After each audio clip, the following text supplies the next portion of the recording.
Let us begin with other essential elements of a valid contract. अच्छा, अब तक हमने पढ़ा ऑफर एक्सेप्टेंस होना चाहिए, कंसीडरेशन होनी चाहिए. अब और क्या एलिमेंट्स होने चाहिए एक वैलिड कॉन्ट्रैक्ट बनाने के लिए, वो कर लेते हैं. और यहाँ पर हम सबसे पहले करेंगे कैपेसिटी ऑफ पार्टीज. बहुत ही सिंपल है ना ये. Who are capable of entering into contract? Only a, क्या लिखोगे आप?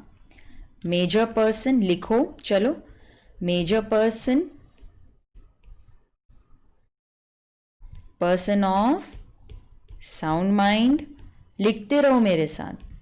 Only a major person, person of sound mind and person who is not disqualified. तो फिर कौन है disqualified from entering into contract? आप लिखोगे एलियन एनिमी. लिख के प्रैक्टिस करेंगे हम, सिर्फ सुनोगे नहीं, आप लिखोगे मेरे साथ. Alien enemy, foreign sovereigns, ambassadors, convict and insolvent. ठीक है, ये केपेबल नहीं है, they are not competent of entering into contract. चलो, अगर हमें दूसरे तरीके से बोलना होगा तो माइनर कॉन्ट्रैक्ट नहीं कर सकता, अनसाउंड कॉन्ट्रैक्ट नहीं कर सकता, जो डिसक्वालिफाइड है वो भी कॉन्ट्रैक्ट नहीं कर सकता. तो माइनर से रिलेटेड प्रोविजंस पढ़ लेते हैं अभी. माइनर कौन है? Someone who is below 18 years of age. 18 साल से कम है तो उसे माइनर कहते हैं. Any agreement with minor is void एब इनिशियो. सिर्फ वॉइड नहीं, वो तो शुरू से ही वॉइड है, वो वॉइड एब इनिशियो है, वो कीवर्ड है हमारा. माइनर प्रॉमिसर बन ही नहीं सकता. He is incapable of giving a promise imposing legal obligation. इसका सिंपल अगर मैं आपको बताऊं, माइनर प्रॉमिसर बन ही नहीं सकता. ही कैनॉट बी अ प्रॉमिसर. अरे, अगर उसने प्रॉमिस कर भी लिया तो क्या वो इतनी कैपेबिलिटी रखता है कि वो प्रॉमिस पूरी कर पाए? नहीं ना. तो माइनर तो प्रॉमिसर बन ही नहीं सकता. तो आप क्या लिखोगे एग्जाम में? अगर बेटर वर्ड्स लिखने हैं तो minor is incapable of making और giving a promise imposing legal obligation. वो ये प्रॉमिस कर ही नहीं सकता जिसमें एनफोर्सेबिलिटी आए. अगर आपको सिंप्लीफाई करके लिखना है तो आप लिखोगे minor can not be promiser because he can not fulfil the promise. यहाँ पर एक बहुत ही इंटरेस्टिंग और इम्पॉर्टेंट केस लॉ है जिसका नाम आपके आंसर में आना ही चाहिए. मोहरी बीबी वर्सेस धर्मोदास घोष. क्या था ये केस लॉ में? धर्मोदास एक माइनर था. उसने ब्रह्मदत्त से मनी बोरो की थी. एक लेंडर था, उससे पैसे बोरो किए, अपना हाउस दे दिया एज सिक्योरिटी. ठीक है, हाउस दे दिया एज सिक्योरिटी. बाद में उसने ये कैंसिल करवा दिया कोर्ट में जाके ये बोल के कि भाई मैं तो माइनर हूं, मैं तो कॉन्ट्रैक्ट कर ही नहीं सकता. लेंडर डर गया, बोलते अरे मैंने जितने पैसे दिए उतने तो मुझे वापस कर दो, मैंने जितना लोन दिया उतना तो दे दो. फिर हमने डिसाइड किया कि नहीं भाई, डी तो माइनर है, तुम उससे कुछ ले ही नहीं सकते. अगर उसने अपनी एज गलत भी बताई है ना तो भी कुछ नहीं मिलेगा, तो भी कुछ नहीं, तुम्हें चेक करना चाहिए था. अच्छा, आप बोलोगे कि फिर मैम अगर हम माइनर के अगेंस्ट नहीं केस करते तो क्या उनके पेरेंट्स के अगेंस्ट केस कर सकते? नहीं, पेरेंट्स के अगेंस्ट भी केस नहीं कर सकते क्योंकि कॉन्ट्रैक्ट तो आपने माइनर के साथ किया है. लेकिन ऐसे कोई कॉन्ट्रैक्ट्स हैं जो पेरेंट्स एंटर कर सकते हैं on behalf of minor but which are for his benefits. लेकिन कॉन्ट्रैक्ट तो माइनर के बीच में ही होगा. ठीक है, कॉन्ट्रैक्ट तो होगा माइनर और थर्ड पार्टी के बीच में. पेरेंट्स यहां पर भी लायबल नहीं होंगे. पेरेंट्स तभी लायबल होंगे when the minor is acting as their agent. तो मैंने यहां पर नहीं लिखा है लेकिन आप लिख सकते हो only if minor is acting as agent of parent, बस तभी पेरेंट लायबल है, वरना नहीं है. तो माइनर के लिए पेरेंट कॉन्ट्रैक्ट कर सकते हैं जो माइनर के बेनिफिट के लिए. जैसे आपने देखा होगा टीवी शोज में, फिल्म्स में बच्चे काम करते हैं ना, कॉन्ट्रैक्ट कौन करते हैं? उनके गार्डियन पेरेंट्स ही करते हैं. minor cannot hold liable his parents और गार्डियंस. माइनर खुद के एक्ट्स के लिए पेरेंट्स या गार्डियन को लायबल नहीं कर सकता. कॉन्ट्रैक्ट माइनर और थर्ड पार्टी के बीच में हुआ है, माइनर ही लायबल होगा. Unless he is acting as agent of parents, तब पेरेंट लायबल होंगे. हमारे लिए कीवर्ड्स क्या है? हम तो कीवर्ड्स हाईलाइट करें जो एग्जाम में आपके आंसर में होने ही चाहिए. Contract is void ab initio. Minor cannot be promisor, but parents can enter into contract for minor's benefit. Minor cannot hold parents liable. Minor himself is liable. Parents will be liable only when minor is acting as their agent. Parents minor के लिए immovable property नहीं खरीद सकते, लेकिन हाँ कभी कभार बेच जरूर सकते हैं जब कोर्ट ऑर्डर देता है. तो माइनर ने अगर अपनी एज गलत भी बताई, even if there is false representation of age, contract is still void because he can always plead minority. वो तो कोर्ट में जाके बोलेगा भाई मैं तो माइनर हूँ, मैं तो कॉन्ट्रैक्ट कर ही नहीं सकता, केस हमेशा उसी के फेवर में जाएगा. सो इवन इफ को हम अंडरलाइन करेंगे, even if the minor falsely represents his age, contract फिर भी वॉइड एब इनिशियो ही रहेगा. आप ये नहीं बोल सकते उसने तो झूठ कहा था, नहीं, वो फिर भी वॉइड एब इनिशियो रहेगा क्योंकि ही can always plead his minority. वो हमेशा बोल सकते हैं मैं तो माइनर हूँ, केस हमेशा उसी के फेवर में जाएगा. माइनर ये बहुत ही इंपॉर्टेंट है क्योंकि इस पे प्रैक्टिकल क्वेश्चंस आते हैं. Minor can not ratify the agreement even after attaining majority. Minority के टाइम पे कोई कॉन्ट्रैक्ट करता है, फिर वो मेजर बन जाता है, तो क्या अब मेजर बनने के बाद वो उस माइनॉरिटी वाले कॉन्ट्रैक्ट को कंफर्म कर सकता है? लॉ बोलता है नहीं. आप रैटिफिकेशन मतलब to go back and confirm, नहीं, वो नहीं कर सकते. Once void always void. ये प्लीज़ नोट स्टूडेंट्स, ये एग्जाम पॉइंट ऑफ व्यू के लिए इंपॉर्टेंट है, इस पे एग्जाम क्वेश्चंस आते हैं. ये भी एग्जाम पॉइंट ऑफ व्यू के लिए इंपॉर्टेंट है. अलॉन्ग विथ सेक्शन नंबर आपको सेक्शन 68 याद रखना है, इस पे भी क्वेश्चंस आते हैं. आप ठीक है माइनर को कुछ मत दो, लेकिन अगर आपने नेसेसरीज ऑफ लाइफ दे दी, नेसेसरीज ऑफ लाइफ मतलब food, clothing, shelter, education, health, legal advice, ये सब दे दिया अगर आपने, तो फिर आप माइनर के प्रॉपर्टी में से कुछ रिकवर कर सकते हो. देखो उससे हम पर्सनली तो रिकवर नहीं कर सकते, उसको ये नहीं बोल सकते मेरे घर पे आके काम कर, फैक्ट्री में काम कर, लेकिन हाँ उसके प्रॉपर्टी से कुछ ज़रूर रिकवर कर सकते हो. तो ये स्टूडेंट्स इस पे भी एग्ज़ाम क्वेश्चंस आते हैं, तो प्लीज़ इसे इम्पॉर्टेंट मार्क करो कि भले ही हम कुछ रिकवर ना कर पाए, लेकिन अगर हमने नेसेसरीज़ दिए हैं माइनर को, तो yes recovery is possible from the property of that person.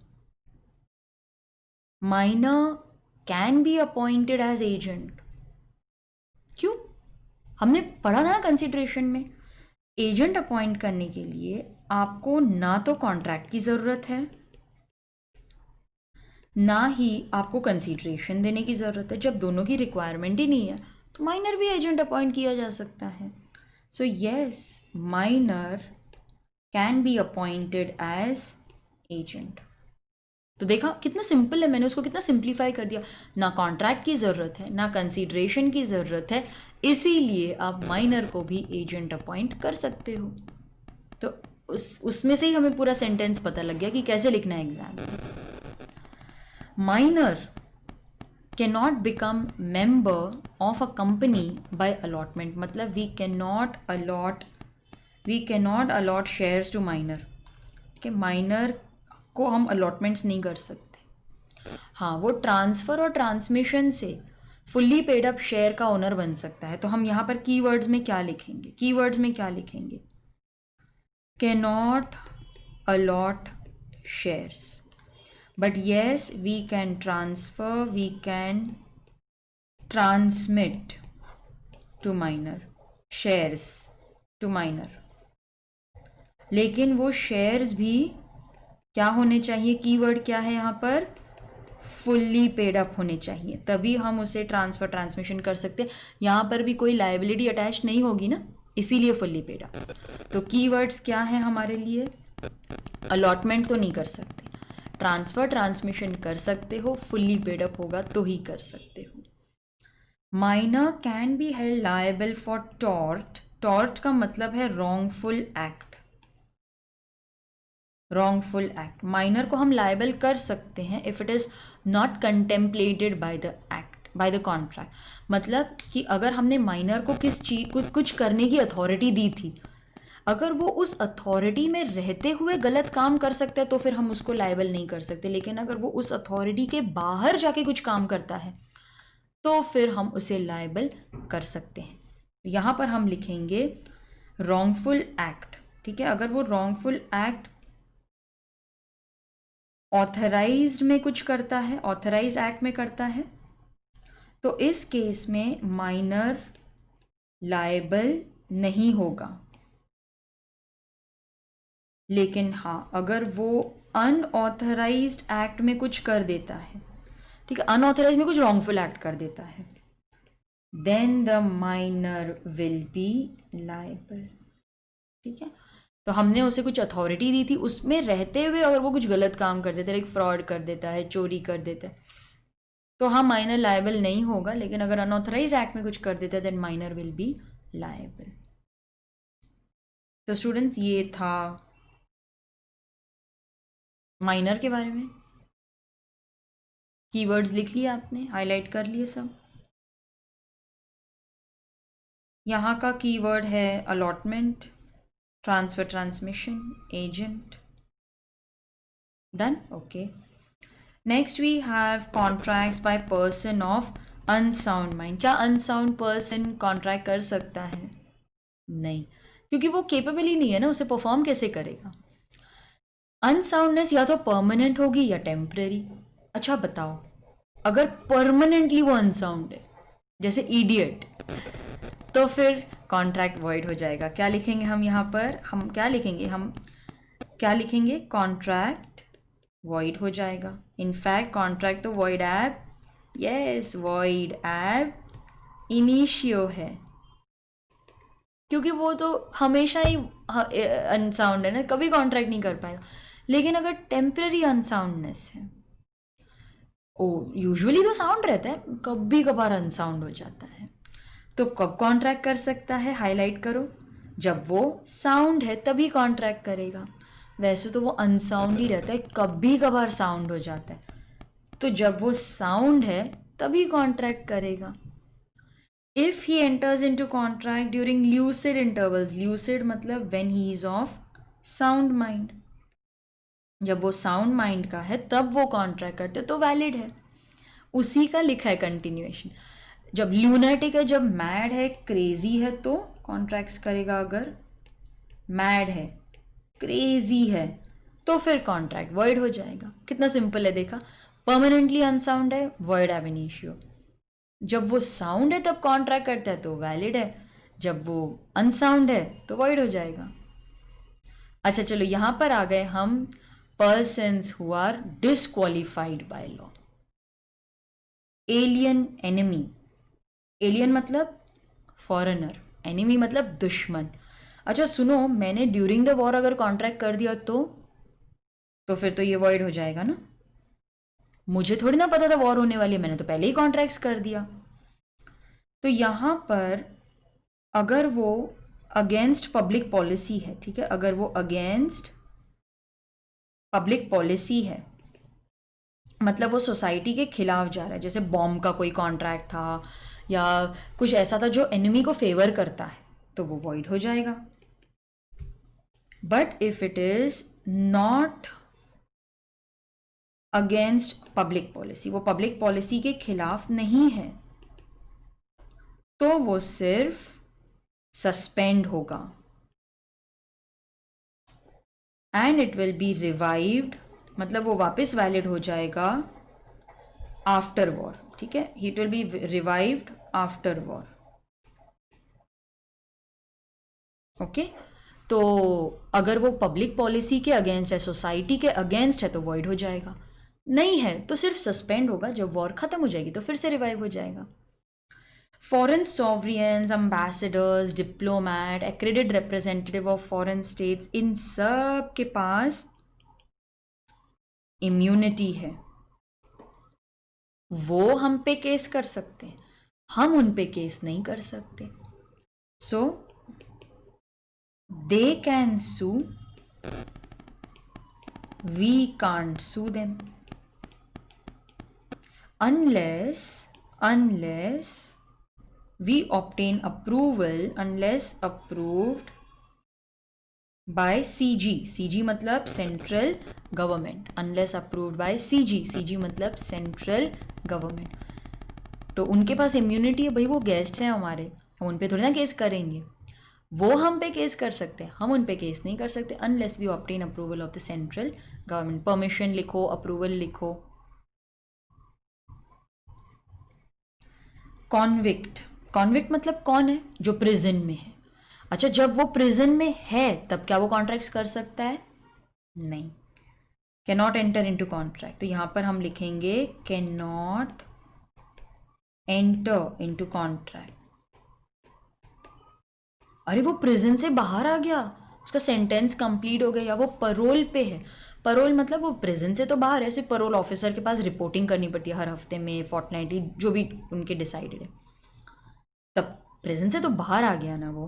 He can enter into contract. हाँ, तब वो कॉन्ट्रैक्ट कर सकते हैं, बाहर है ना प्रिजन के. बस इतना ही लिखना है आपको. कैन नॉट एंटर, फिर ही कैन एंटर. इंसॉल्वेंट. अच्छा, इंसॉल्वेंट वो तो भी इंसॉल्वेंट है, वो कैसे कॉन्ट्रैक्ट करेगा? अगर वो एडजज हो चुका है, एडजज्ड इंसॉल्वेंट मतलब वो डिक्लेयर हो चुका है, तो ये कॉन्ट्रैक्ट नहीं कर सकता. He can not contract. वो उसके प्रॉपर्टी से रिलेटेड भी कॉन्ट्रैक्ट नहीं कर सकता. Can not contract. क्यों? क्योंकि ये प्रॉपर्टी तो ऑफिशियल रिसीवर या असाइनी के पास पड़ी होती है ना. क्यों नहीं कर सकता? क्योंकि ये प्रॉपर्टी किसके पास है? ऑफिशियल रिसीवर या फिर असाइनी. आपको ये वर्ड्स लिखने हैं एग्जाम में. हम अलग तरीके की रिवीजन कर रहे हैं. यहाँ पे मैं बोलूँ आप सुनो, वन वे ट्रैफिक नहीं है. मैं बोलती हूँ, आप सुनते हो, आप लिखते हो, आप रजिस्टर करते हो. यही चीज़ें हैं जो आपको एग्ज़ाम में लिखनी है. खुद की हैंड राइटिंग स्टूडेंट्स हमेशा काम में आती है. वो ना एकदम फ़ोटो के जैसे हो जाती है. आप मुझे याद करोगे एग्ज़ाम में, आप बोलोगे मैम आप जो बोल रहे थे वो एक तो कानों में आ रहा था और हम आपके साथ साथ ही लिखते जा रहे थे. एकदम फिल्म के जैसे चलेगा ये आपका. अच्छा, अगर स्टैट्यूटरी कॉरपोरेशन है which are under special acts of parliament, जैसे आपका ICAI, ICSI, SBI, RBI, ये वही कॉन्ट्रैक्ट्स कर सकते हैं जो इनका मेमोरेंडम अलाउ करता है. ओके, विद इन लिखो पावर्स ऑफ मेमोरेंडम. वो वही कॉन्ट्रैक्ट कर सकते हैं जो उनके मेमोरेंडम के पावर में है. मैंने उससे बियॉन्ड किया, मैंने उससे हटके किया, तो वो क्या हो जाएगा? Ultra vires. तो क्या कंपनी ऐसे कॉन्ट्रैक्ट्स कर सकती है? Disqualified from entering into contracts which are ultra vires. Suppose मेरी कंपनी है, ठीक है, और मैं ऑनलाइन लेक्चर्स देती हूँ, बस मुझे उसी की अथॉरिटी है. क्या मैं कोई और बिजनेस कर सकती हूँ, जैसे गारमेंट्स का बिजनेस, या फिर लेट्स से मैंने एक स्टेशनरी शॉप खोली? नहीं, जब तक मेरा आर्टिकल्स मुझे अलाउ नहीं करता मैं वो काम नहीं कर सकती. I am disqualified. तो अल्ट्रा वायर्स के लिए डिसक्वालिफिकेशन है. ठीक है, तो चेक कर लो स्टूडेंट्स, क्या आपने ये सब लिख लिया है प्रॉपरली? वो तो मैंने दिखाया था आपको. ये चेक कर लो क्या आपने सब प्रॉपरली लिख लिया है, देख लो. Done. Okay, next we have free consent. Now section 13 defines consent and section 14 defines free consent. Consent मतलब क्या? कंसेंट मतलब that parties must agree upon the same thing in the same sense. तो जो मेरा इंटेंशन था आप भी वही समझ रहे हो। It means we have consented. Latin phrase क्या है उसका? Consensus ad idem. इस पे जनरली क्वेश्चंस नहीं आते हैं। अच्छा, कंसेंट फ्री होना चाहिए भाई, कोई जोर जबरदस्ती नहीं होनी चाहिए। When is consent not free? Consent is not free when it is caused by coercion, undue influence, fraud, misrepresentation and mistake। अच्छा, coercion सेक्शन 15 में डिफाइंड है, undue influence section 16, fraud section 17, आगे हम पढ़ेंगे मिसरिप्रेजेंटेशन 18 एंड मिस्टेक 20। अरे 19 किधर गायब हो गया? सेक्शन 19 में लिखा है that all these contracts are voidable, और अगर मिस्टेक है तो कॉन्ट्रैक्ट वॉइड है, ये लिखा है सेक्शन 19 में। अच्छा, कोअर्जन क्या होता है? कोअर्जन मतलब हमने फिजिकल फोर्स यूज किया है। अनड्यू इन्फ्लुएंस क्या होता है? मॉरल या मेंटल प्रेशर यूज हुआ है। So what is coercion? Coercion means committing, ये डेफिनेशन है, ये आपको याद रखनी है। कोअर्जन मीन्स आइदर कमिटिंग, मतलब मैंने कर दिया वो काम, और थ्रेटनिंग टू कमिट, मैंने धमकी दी मैं ये काम करूंगी।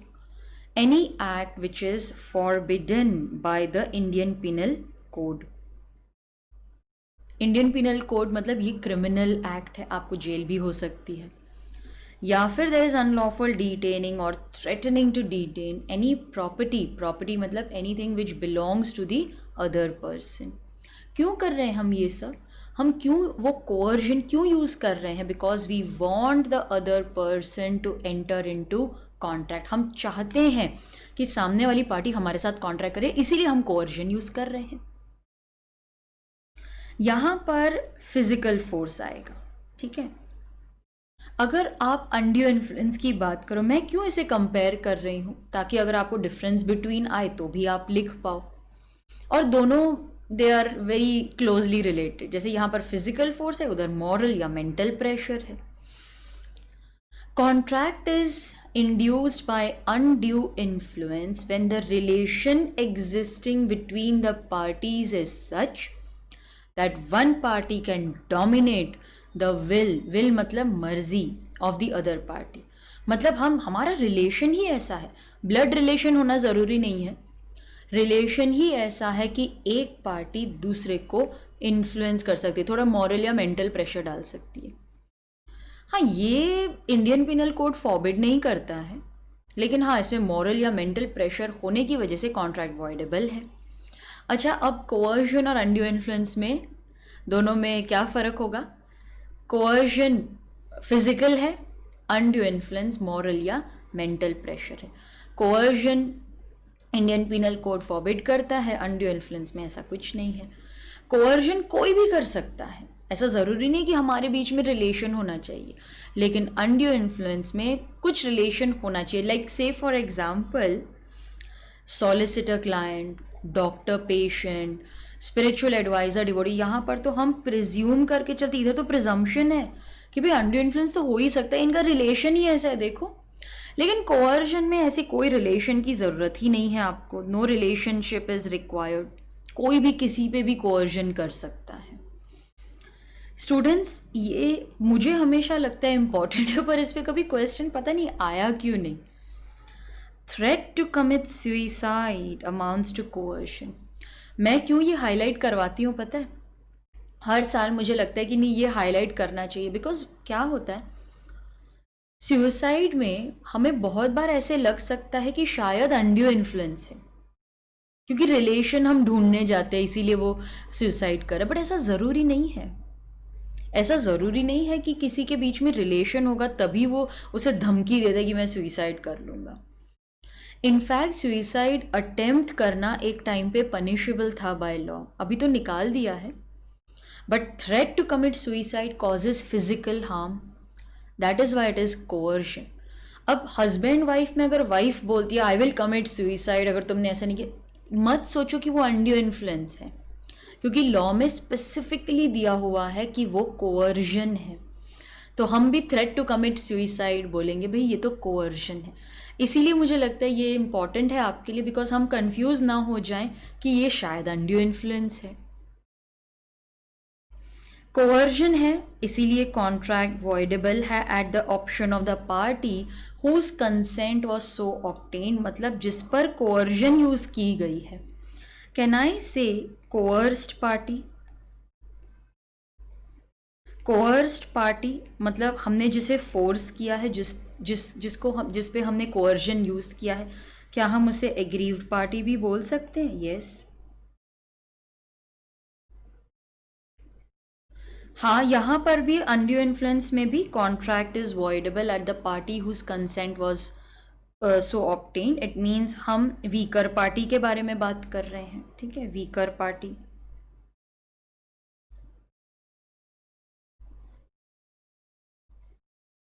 अच्छा, फिर ये फ्रॉड क्या होता है? What is the meaning of fraud? देखो, फ्रॉड में हमारा इंटेंशन है टू चीट। ये कीवर्ड्स हैं, ये आपके आंसर में आने ही चाहिए। फॉल्स रिप्रेजेंटेशन है, सिर्फ रिप्रेजेंटेशन नहीं, फॉल्स रिप्रेजेंटेशन है, ठीक है। हम जानबूझकर झूठ बोल रहे हैं, हमें पता है कि जो हम बोल रहे हैं वो गलत है, फिर भी हम झूठ बोल रहे हैं। और अगर मैंने इनोसेंटली ये काम किया तो वो मिस रिप्रेजेंटेशन है। So fraud means there is false representation. False मतलब झूठा। मेरा क्या इंटेंशन था? इंटेंशन था to cheat, to deceive the other party. मैं चाहती थी कि मैं दूसरे पार्टी को चीट करूं, डिसीव करूं। Fraud means and includes the following acts. तो फ्रॉड में क्या आएगा? It means anything committed by the party to the contract. मैंने खुद किया है और मेरी कनाइवेंस है, मैंने मेरे सपोर्ट से, मेरा आइडिया, मेरी स्कीमिंग, मेरी प्लानिंग थी, या मेरे एजेंट ने फ्रॉड किया है। क्यों किया है ये सब? बस हमारा एक ही इंटेंशन था, टू डिसीव। डिसीव मतलब to cheat the other party. या तो मुझे उससे एडवांटेज लेना था, पैसे लेने थे, या फिर मुझे उसको कॉन्ट्रैक्ट करवाना था। यहाँ पर इंटेंशनल फॉल्स स्टेटमेंट, इंटेंशनल मतलब मैंने जानबूझ के किया है, ये जानते हुए कि जो मैं बोल रही हूँ वो झूठ है, मैंने जानबूझकर झूठ बोला है। इसीलिए हाँ, ये भी फॉरबिडन है by the Indian penal code. ये सिर्फ डिफरेंस बताने के लिए है। Following acts amount to fraud: suggestion as to a fact which is not true by one who does not believe it to be true। इसे break करके समझते, बहुत ईजी है students. I am suggesting a fact which is not true and I know what I am saying is not true. I also don't believe it to be true. In simple words, हम जानबूझकर झूठ बोल रहे हैं। क्या ये knowingly है? आपका आंसर होगा यस। हम नोइंगली इसे बोल रहे हैं, हम जानबूझ के झूठ बोल रहे हैं। फिर एक्टिव कंसीलमेंट। स्टूडेंट्स, यहां पर की वर्ड है एक्टिव, ऊपर तो था नोइंगली, ठीक है। नोइंगली अगर आपको सिंप्लीफाई करके लिखना है, आप एग्जाम में लिख सकते हो that a person is knowingly giving out false information knowing that it is false, ठीक है, he knows it is false. Active concealment वो फ्रॉड है। एक्टिव मतलब मैंने उस डिफेक्ट को इस तरीके से कंसील किया है कि सामने वाली पार्टी अगर इंस्पेक्ट भी करेगी ना, उसे पता नहीं चलेगा। जैसे ये वॉल पे ना बहुत सारी लीकेज है, मैंने उसे पेंट कर दिया, किसी को पता ही नहीं लगेगा। वो अगर इंस्पेक्शन भी करने आएगा ना, उसे पता नहीं लगेगा। एक्टिव कंसीलमेंट, स्टूडेंट्स लिखो वहां पर, एक्टिव कंसीलमेंट इज फ्रॉड। लिखो वहां पे इज फ्रॉड। लेकिन मियर कंसीलमेंट नॉट फ्रॉड। क्यों नॉट फ्रॉड? देखो, मियर कंसीलमेंट में कैविएट एम्प्टर अप्लाई होता है, वो लिखो, आपको सब समझ में आ जाएगा, सब याद आ जाएगा। कैविएट एम्प्टर यहां पर अप्लाई होता है। कैविएट एम्प्टर मतलब लेट द बायर बीवेयर। देखो, लॉ बोलता है कि बायर जब तुम गुड्स खरीदने जाते हो तुम्हारी रिस्पॉन्सिबिलिटी है, तुम्हें चेक करना चाहिए कि गुड्स तुम्हारे हिसाब के हैं या नहीं, तुम्हें जो क्वालिटी चाहिए उसके हैं या नहीं। अगर नहीं है, you can't blame the seller for that. Seller थोड़ी ना आपको आके बताएगा मत खरीदो मैम, अच्छा नहीं है, 3 महीने में खराब हो जाएगा। कोई सेलर अपने गुड्स के डिफेक्ट्स थोड़ी ना बताएगा। ये जो मियर कंसीलमेंट है ना, वो फ्रॉड नहीं है। हाँ, एक्टिव कंसीलमेंट अगर उसने किया कि जो इंस्पेक्शन के बाद भी मुझे ना पता लगे, वो फ्रॉड है। Promise made without the intention of performing it, मैंने प्रॉमिस तो किया है without any intention of performing, ये भी फ्रॉड है। मैंने प्रॉमिस कर दिया लेकिन वो परफॉर्म करने का मेरा कोई इंटेंशन ही नहीं था, फ्रॉड है। Any other act fitted to deceive, देखो ह्यूमन माइंड तो कितना फर्टाइल है ना, कितने तरीके के फ्रॉड सोच सकता है। हर कोई थोड़ी ना लिखते बैठेंगे हम यहाँ पर, कुछ भी आ सकता है। एनी सच एक्ट, जो लॉ बोलता है फ्रॉडुलेंट, द लॉ में जिधर भी लिखा है ये फ्रॉड है तो वो भी इधर आ जाएगा, वो भी फ्रॉड है। तो students, this is something about fraud. फिर आता है mis representation, this is covered under section 18। Mis representation मतलब, हाँ मैंने झूठ बोला है लेकिन innocently, there is false statement, लेकिन की वर्ड है इनोसेंटली। हाँ झूठ बोला है इनोसेंटली, मुझे नहीं पता था कि जो मैं बोल रही हूँ वो गलत है, मुझे लगा जो मैं बोल रही हूँ वो सच है, मैं इनोसेंट हूँ, I believe it to be true. Mis representation. Unintentional है ये, तो फ्रॉड और इसमें क्या फ़र्क होगा? फ्रॉड इंटेंशनल है तो हम वहाँ पर लिखेंगे क्योंकि हमें डिफरेंस पता होना चाहिए। फ्रॉड इंटेंशनल है लेकिन मिस रिप्रेजेंटेशन अनइंटेंशनल है, ठीक है। फ्रॉड इंटेंशनल है, मिस रिप्रेजेंटेशन अनइंटेंशनल है। It is not forbidden by law, क्योंकि यहाँ पर मेरा तो कोई इंटेंशन था ही नहीं आपको चीट करने का। Person believes it to be true, उसे लगता है कि वो जो बोल रहा है वो सच है, he believes it to be true. यहाँ पर आप कॉन्ट्रैक्ट कैंसिल कर सकते हो, ठीक है। रेमेडीज क्या है इसमें? रेमेडीज है, you can cancel the contract. Resend, resend का मीनिंग है, लिखो to cancel. He has the right to cancel the contract, कि भाई सामने वाली एग्रीव पार्टी क्या बोल सकती है कि तुमने मुझसे झूठ कहा, हाँ तुम्हारा इंटेंशन नहीं था लेकिन मुझे तुमने गलत चीज़ें बताई है, कैंसिल करो कॉन्ट्रैक्ट। या फिर और, इधर वर्ड लिखो और he can insist upon performance, वो बोलता है ठीक है मैं कॉन्ट्रैक्ट कैंसिल नहीं करता हूँ लेकिन तू अब सही तरीके से उसे परफॉर्म कर। तो उसके पास दो ऑप्शंस हैं, या तो वो कॉन्ट्रैक्ट कैंसिल कर दे या फिर इंसिस्ट करे कि नहीं तुम अब सही तरीके से उसे परफॉर्म करो। क्या इसमें हम डैमेजेस क्लेम कर सकते हैं? लॉ बोलता है नहीं क्लेम कर सकते। क्यों? क्योंकि वो सही तरीके से परफॉर्म करके दे रहा है ना आपको। कैंसिल करो या फिर परफॉर्मेंस ले लो, डैमेजेस आपको नहीं मिलेंगे। लेकिन हाँ, फ्रॉड के केस में, फ्रॉड में आपको डैमेजेस मिलेंगे क्योंकि फ्रॉड इंटेंशनल होता है और मिस रिप्रेजेंटेशन इंटेंशनल नहीं था, इसीलिए हमें डैमेजेस भी नहीं मिलेंगे। फिर ये मिस्टेक क्या होता है? अच्छा ये देखो, ये आपने लिख लिया तो मैं थोड़ा शिफ्ट कर दूं पेज, जस्ट चेक आपने सब लिख लिया। Next we have mistake. Mistake section 20, 21 और 22 में कवर्ड है। सेक्शन 20 बायलैटरल मिस्टेक का है।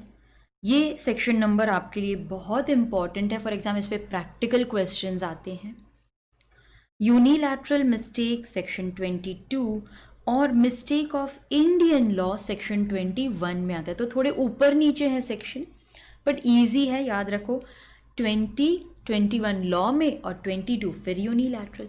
तीनों में से सबसे इम्पॉर्टेंट सेक्शन नंबर है 20, ओके। सेक्शन 20 ये नंबर इम्पॉर्टेंट है। Bilateral mistake, both parties are mistaken as to the matter essential. तो जो मैटर असेंशियल था, ये कीवर्ड है, ये आपको याद रखना है। देखो स्टूडेंट्स, इंपॉर्टेंट मैटर समझने में गलती हो गई तो कॉन्ट्रैक्ट वॉइड होगा। अगर नॉन असेंशियल था तो वॉइड नहीं होगा। ठीक है, तो आप यहाँ पर क्या लिखोगे?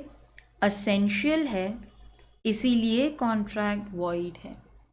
अगर नॉन असेंशियल रहता तो शायद कॉन्ट्रैक्ट वॉइड नहीं होता। इतना इम्पोर्टेंट नहीं है ना। दोनों को फैक्ट समझने में गलती हो गई, दोनों को गलती है, कॉन्ट्रैक्ट करके कोई फायदा नहीं है, वॉइड एब इनिशियो है। यूनिलैटरल मतलब एक ही पार्टी की मिस्टेक है। अभी एक ही पार्टी की मिस्टेक है तो दूसरी पार्टी क्यों सफ़र करे? इसीलिए लॉ बोलता है कि generally it does not render the agreement void. Generally void नहीं है, ऐसा वैलिड है ऐसा नहीं लिखा है, जनरली वॉइड नहीं है। ठीक है, तो it is mistake of only one party तो वॉइड नहीं है। हाँ, इसमें एक्सेप्शंस हैं। एक्सेप्शंस में even though it is mistake of just one party, contract void हो जाएगा। देखो वैसे कॉन्ट्रैक्ट वैलिड है लेकिन एक्सेप्शनल सर्कमस्टांसेस में कॉन्ट्रैक्ट वॉइड हो जाएगा।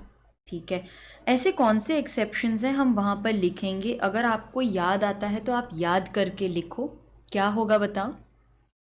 Mistake as to identity of parties. मुझे मिस्टर ए के साथ कॉन्ट्रैक्ट करना था लेकिन गलती से मैंने बी के साथ कर दिया ये सोचते हुए कि यही ए है। अरे मुझे पार्टी समझने में गलती हो गई। Even though it is mistake of just me, contract void है। Even though it is just my mistake, contract void है। Second is mistake as to the nature of document. मुझे लगा कि मैं गारंटी पेपर साइन कर रही हूँ पर गलती से मेरे सामने जो पेपर्स रखे थे वो बिल ऑफ एक्सचेंज थे और मुझे पढ़ना ही नहीं आता, मुझे समझा ही नहीं। कॉन्ट्रैक्ट वॉइड होगा even though it is just my mistake. Mistake of Indian law.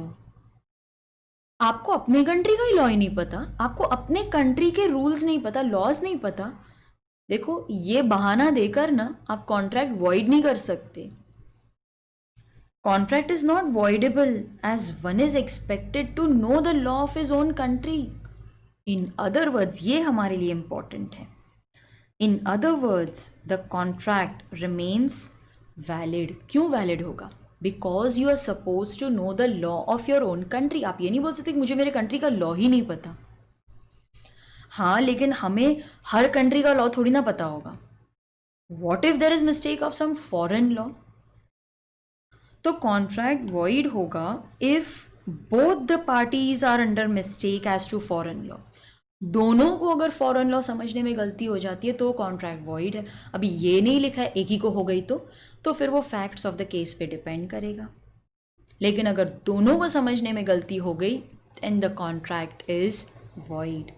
तो स्टूडेंट्स जस्ट चेक कर लो कि आपके नोट्स कंप्लीट हैं या नहीं। मैं थोड़ा वीडियो पॉज कर देती हूँ यहाँ पर। जस्ट सी आपके नोट्स कंप्लीट हैं या नहीं, आपने बराबर से सब हाईलाइट किया है या नहीं।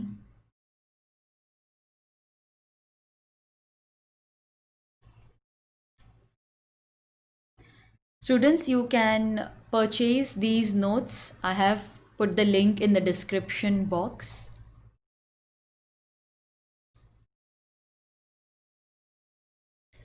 Unlawful object, unlawful consideration. इन केसेस में ऑब्जेक्ट या कंसीडरेशन अनलॉफुल होगा। क्या है वो? एग्रीमेंट इज कीवर्ड है forbidden by law. Forbidden word सुन लिया, आपके माइंड में इमिजिएटली आ जाना चाहिए कि अरे ये तो इलीगल की बात हो रही है। फॉरबिडन मतलब इलीगल है। एग्जाम्पल्स क्या लिखेंगे हम यहाँ पर? ड्रग्स,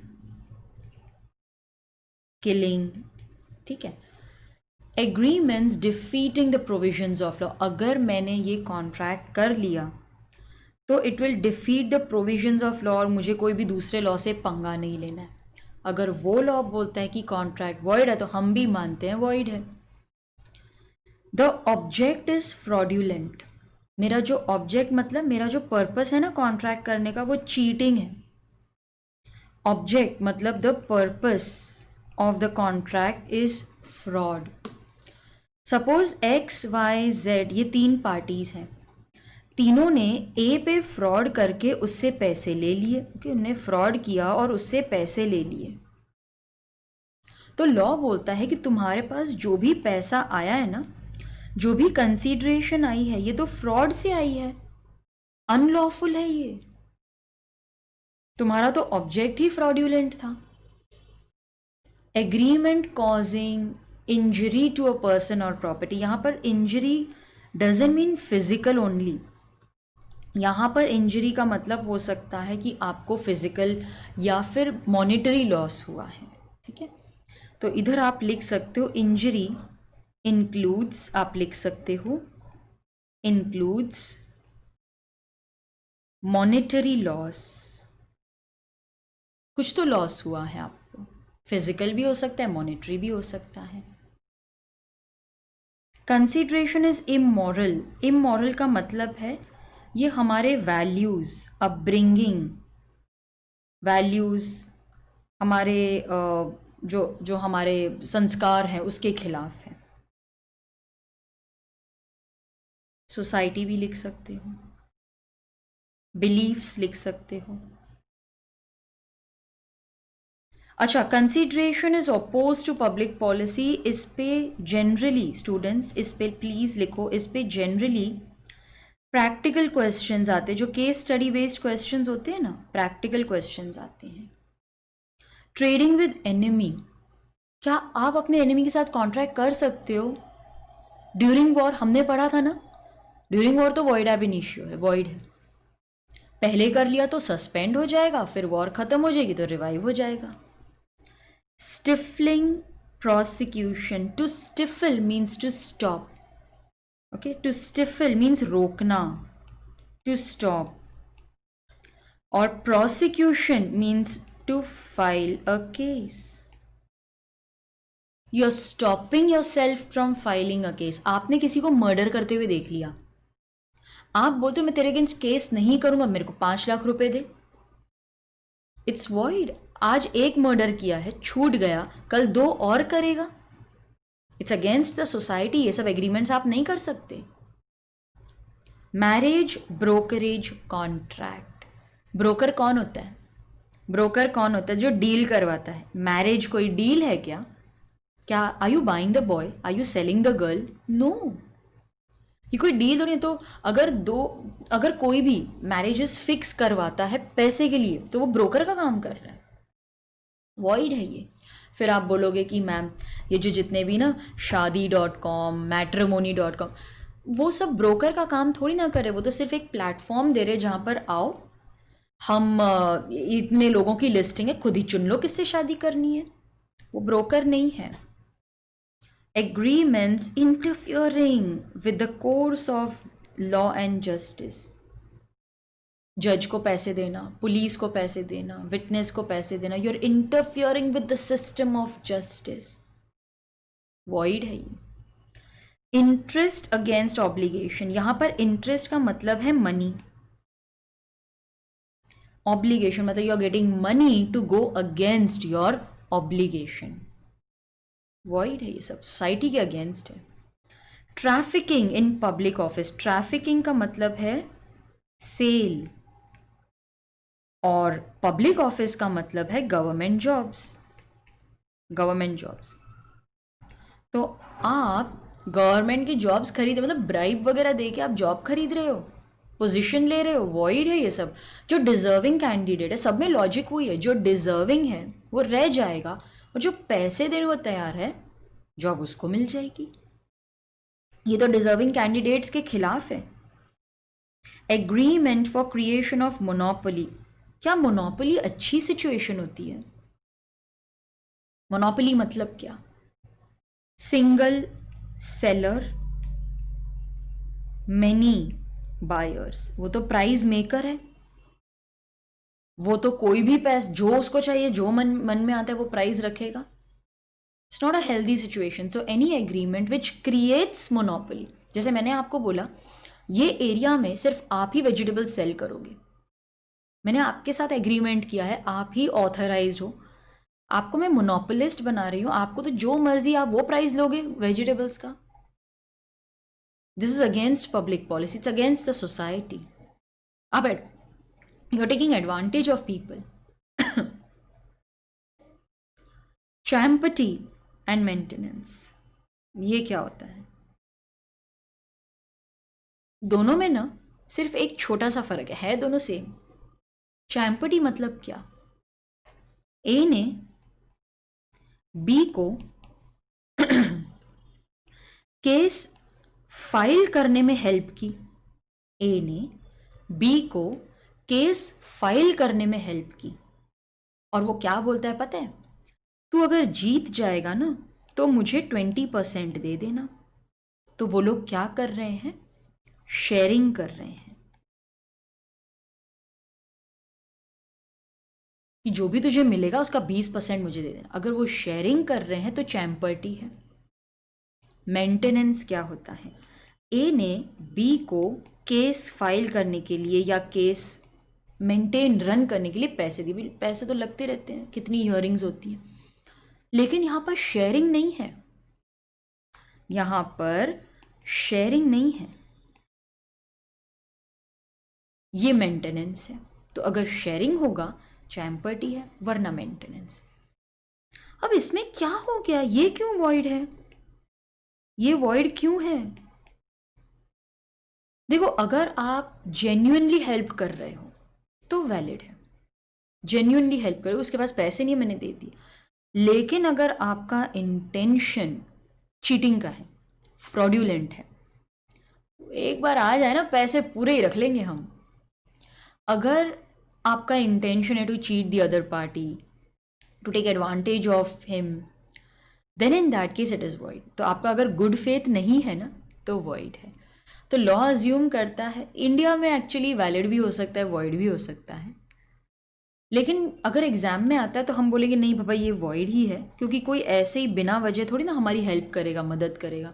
ऐसे कौन है बोलो जो आपको पैसा देते जाएगा, जा बेटा जा केस फाइल कर, इसीलिए वॉइड है. Next we have agreements which are expressly declared void. Law में लिखा है भाई ये तो सब वॉइड है, ये सब एग्रीमेंट्स तुम नहीं कर सकते, ये वॉइड है, एक्सप्रेसली वॉइड है. उसमें सबसे पहले आता है consideration is unlawful in parts. मतलब अच्छा, ये सेक्शन नंबर इंपॉर्टेंट है आपके लिए, please highlight section 24, important for exam. Consideration is unlawful in parts मतलब कंसीडरेशन का जो एक पार्ट है वो लॉफुल है, दूसरा अनलॉफुल है. ठीक है, मैं यहाँ पर लिख देती हूँ. कंसीडरेशन का पार्टली लॉफुल है और पार्टली अनलॉफुल है. लाइक से फॉर एग्जाम्पल, ए ने बी को कहा मैं तुझे 30,000 रुपीज़ दूंगा, तू ना मेरा कार का एक स्मगलिंग का बिजनेस है वो संभालना, और दूसरा मैं गारमेंट्स का भी बिजनेस करता हूँ वो भी ज़रा देख लेना. ठीक है, मेरी स्मगलिंग ऑफ कार्स का एक बिजनेस है. अब 30,000 रुपीज़ वो दे, A is going to give let's say be 30,000 rupees, और बी मैनेज करने वाला है उसका स्मगलिंग और गारमेंट दोनों का बिजनेस.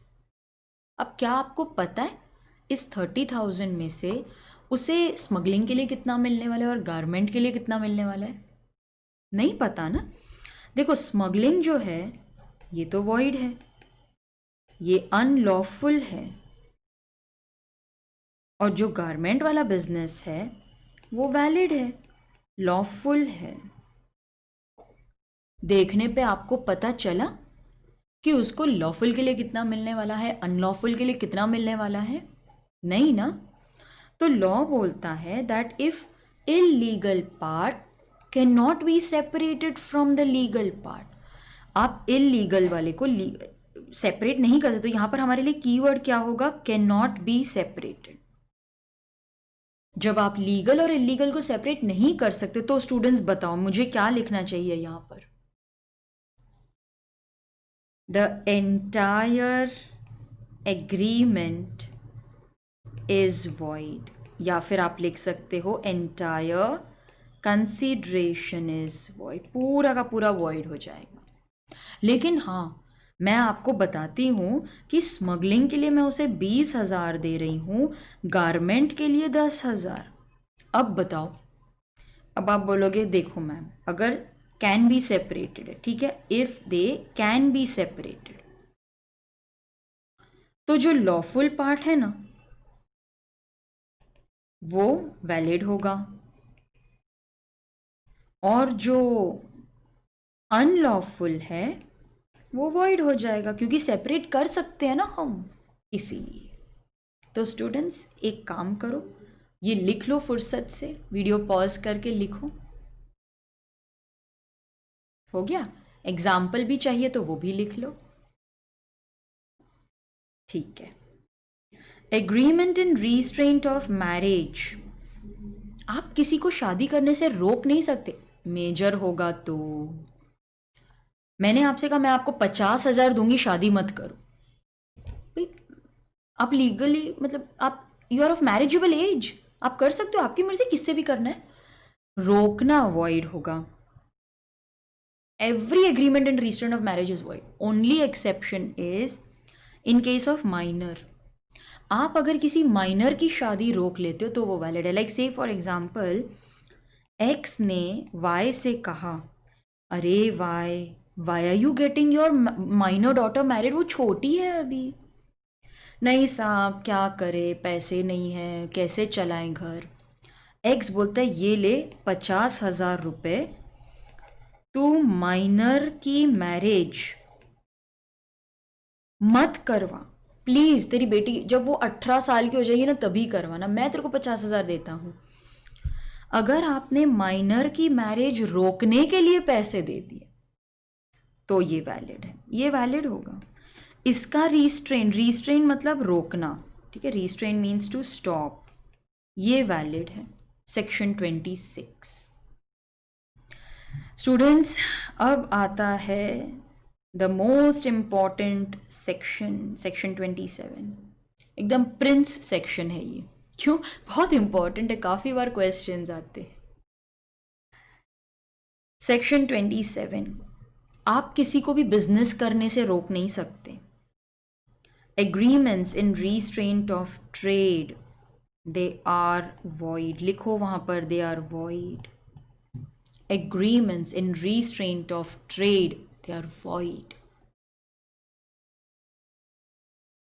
लेकिन एक्सेप्शंस है स्टूडेंट्स, इस एक्सेप्शंस पे प्रैक्टिकल क्वेश्चंस आते हैं, इन एक्सेप्शंस पे प्रैक्टिकल क्वेश्चंस आते हैं। व्हेन द गुडविल, कीवर्ड क्या है हमारे लिए, goodwill. When goodwill of the business is sold, जब गुडविल सेल करते हो, seller may be restrained from carrying on similar business with in the specified local limits. जैसे एक्स ने अपना गोल्ड का बिजनेस वाई को बेच दिया, तो वाई बायर है और एक्स सेलर है। तो वाई ने एक्स से कहा प्लीज़ तू तेरा यही गोल्ड का बिजनेस ना इतने एरिया में मत करना, फिर मेरे पास कौन आएगा ना। हम सेलर को थोड़े बहुत रीजनेबल रिस्ट्रिक्शंस डाल सकते हैं। Agreement through which N outgoing partner, agreement through which an outgoing partner will not carry on business for a reasonable time. Like say for example, X, Y और Z, ये तीनों partners हैं, ठीक है, X, Y, Z तीनों partners हैं। Z business छोड़ के जा रहा है, तो हम Z को बोल सकते हैं कि देख तू तेरा कंपीटिंग बिजनेस चालू नहीं कर सकता 2 साल तक, तो you will not carry on business of the firm, similar business, similar लिख सकते हो, for a reasonable period of time, 2 साल 3 साल भी रीजनेबल माना जाता है, उससे ज़्यादा नहीं। तो हम उसे बोल सकते हैं तो 2 साल तक यही एरिया में यही बिजनेस नहीं कर सकता, वो वैलिड होगा। फिर हम पढ़ेंगे agreement of service, service agreement, जहाँ पर employee commits not to compete with employer, that's not in restraint. जैसे मैंने एक्स जो हमारा मैनेजिंग डायरेक्टर है उससे कहा तुम छोड़कर जा रहे हो देखो, लेकिन तुम 6 मंथ्स तक कॉम्पिटिटर के पास काम नहीं कर सकते। वो छोड़कर जा रहा है, हम उसे बोलते हैं 2 साल तक तुम सिमिलर या कंपीटिंग बिजनेस नहीं कर सकते। तो ये हम कूलिंग पीरियड रख रहे हैं कि तुम छोड़ के जाओ, ठीक है, सिमिलर बिजनेस नहीं कर सकते। अच्छा, ऐसा भी हो सकता है कि एक्स ने एक मैनेजमेंट ट्रेनी रखा है, उसे हम ट्रेन करेंगे, तो हम उसे बोलते हैं कि भाई तू बॉन्ड साइन कर कि तू 1 साल तक छोड़कर नहीं जाएगा, हम तेरे को ट्रेन कर रहे हैं, तो तू ट्रेनिंग खत्म होने के बाद 1 साल हमारे पास काम करेगा, फिर किधर और नहीं जाएगा। तो ऐसा बॉन्ड हम साइन करवा ले, वो सब चलता है। तो स्टूडेंट्स, अगर क्वेश्चन आया ना तो ये पॉइंट पे आता है, ठीक है, ये जो थर्ड पॉइंट है। और एक इंस्टीट्यूट का फेवरेट क्वेश्चन है कि सीए ने अपने आर्टिकल से कहा, या फिर एक चार्टर्ड अकाउंटेंट है, उसे कहा कि मैं तुम्हें ट्रेन करूंगा, 2-3 साल तक छोड़ के मत जाना। एक डॉक्टर है, उसने आगे कहा कि मैं तुम्हें ट्रेन कर रहा हूँ, 2 साल तक तुम छोड़ के नहीं जा सकते। ये सारे रिस्ट्रिक्शंस वैलिड हैं अगर वो रीजनेबल हैं तो। थर्ड पॉइंट ध्यान रखना, मुझे याद करोगे, क्वेश्चन आता है इस पर। स्टूडेंट्स जस्ट चेक कर लो कि आपने सब सही तरीके से लिखा है या नहीं। डन, ठीक है, okay. Next, agreement the meaning of which is uncertain, that is void, section 29। यहाँ पर देखो मीनिंग अनसर्टन है। X is a dealer in different kinds of oil, वो बोलता है कि मैं तुम्हें ऑयल सेल करूंगा। अरे लेकिन काइंड तो बताओ, काइंड ऑफ ऑयल वो तो लिखो, कौन सा ऑयल है जिसकी एग्रीमेंट कर रहे हो। लेकिन सुनो, अगर मैं ये थोड़ा एग्जाम्पल चेंज कर दूं और आपसे कहूँ ये सिर्फ कोकोनट ऑयल में डील करता है, तो ये वैलिड होगा, क्योंकि तभी तो हमें पता है ना कि वो एक ही ऑयल में डील करता है, उसी की एग्रीमेंट होगी। Agreements in restraint of legal proceedings, आप सामने वाली पार्टी को केस फाइल करने से मना कर रहे हो। Agreements by which one party is restrained absolutely from enforcing his legal right, मतलब ये और स्टिफलिंग प्रोसिक्यूशन में क्या फ़र्क है? देखो, स्टिफलिंग प्रोसिक्यूशन पहले ही हो जाता है, पैसे दो मैं केस फाइल नहीं करूँगा। यहाँ पर कॉन्ट्रैक्ट बन चुका है, फिर आप बोलते हो अगर मैंने कुछ गड़बड़ कर दी ना तो तू मेरे पे केस नहीं कर सकता, अगर ब्रीच हो गया ना तो तू केस नहीं कर पाएगा। भाई ये क्या बात हुई? How can you restrict, please highlight, keywords क्या है यहाँ पर? Restricted absolutely. तो स्टिफलिंग प्रोसिक्यूशन में कॉन्ट्रैक्ट बना ही नहीं और आप बोल रहे हो कि भाई तू केस नहीं कर सकता। यहाँ पर तो कॉन्ट्रैक्ट बन चुका है ना, फिर आप बोल रहे हो कि नहीं मैंने ब्रीच कर दिया तो भी तू केस नहीं कर सकता। यहाँ पर जो एक्सेप्शन है वो इम्पॉर्टेंट है, स्टूडेंट्स इसे हाईलाइट कर लेना। This is very, very important. A contract by which the parties agree that dispute shall be referred to arbitration. Arbitration क्या होता है? लिखो वहां पर, out of court settlement। क्या है ये? Out of court settlement। तो a contract by which the parties agree that any dispute between them shall be referred to arbitration। That will not be and it will not be taken to, ये valid है। अभी क्यों, ऐसा क्यों? देखो हम तो चाहते हैं कि भाई आप आपस में ही सेटल कर लो, इतने ज़्यादा केसेस हैं और कोर्ट कम है, कर लो ना आपस में सॉल्व। तो अगर मैंने आर्बिट्रेशन में एग्री किया कि भाई देखो आप और मैंने छोटे लोग हैं, हम कोर्ट कचहरी में नहीं जाएंगे, इतना खर्चा नहीं कर सकते, आर्बिट्रेशन में सॉल्व कर देंगे, ये एग्री करना वैलिड है। दिस एग्रीमेंट इज वैलिड, चलेगा। यहाँ पर हम रोक थोड़ी ना रहे हैं तुमको केस फाइल करने के लिए, सिर्फ इतना बोले कोर्ट में मत जाओ, आर्बिट्रेटर के पास जाओ। तो एग्जाम्पल है, जैसे एक्स और वाई एग्री करते हैं कि भाई हम कोर्ट में ना जाकर आर्बिट्रेशन में जाएंगे, ये वैलिड है। कॉन्ट्रैक्ट स्पेसिफाइंग द कोर्ट, जैसे एक्स और वाई ने डिसाइड किया कि भाई हम तो रहते दिल्ली में हैं, तो हम दिल्ली में ही केस फाइल करेंगे ना, थोड़ी ना मुंबई जाएंगे केस फाइल करने के लिए। या तो एक्स दिल्ली में रहता है और वाई चेन्नई में रहता है, तो हम बोलते हैं कि भाई दोनों में से कोई एक ही कोर्ट में केस फाइल करो, दो दो जगह में नहीं जाएंगे हम, चलो दिल्ली डिसाइड कर लेते हैं, आप दिल्ली आ जाना, यहाँ पे केस। तो दो कोर्ट्स में नहीं जा करके एक ही में फाइल करना, तो कोर्ट स्पेसिफाई कर दिया डजंट मीन कि आप उसे रोक रहे हो, वहाँ पर तो केस कर ही सकता है ना, वैलिड है। स्टूडेंट्स, एक और इम्पॉर्टेंट प्रोविजन आ गया, wagering section 30। Section number important है यहाँ पर, आपको याद रखना है, yes important for exam, you have to remember this. Meaning क्या है? पेमेंट ऑफ मनी और money is worth, money worth मतलब anything worth in the terms of money. X Y से कहता है I will pay you 1000 rupees if India wins the match. अब India में win, India में नॉट विन, ये तो टोटली अनसर्टेन है।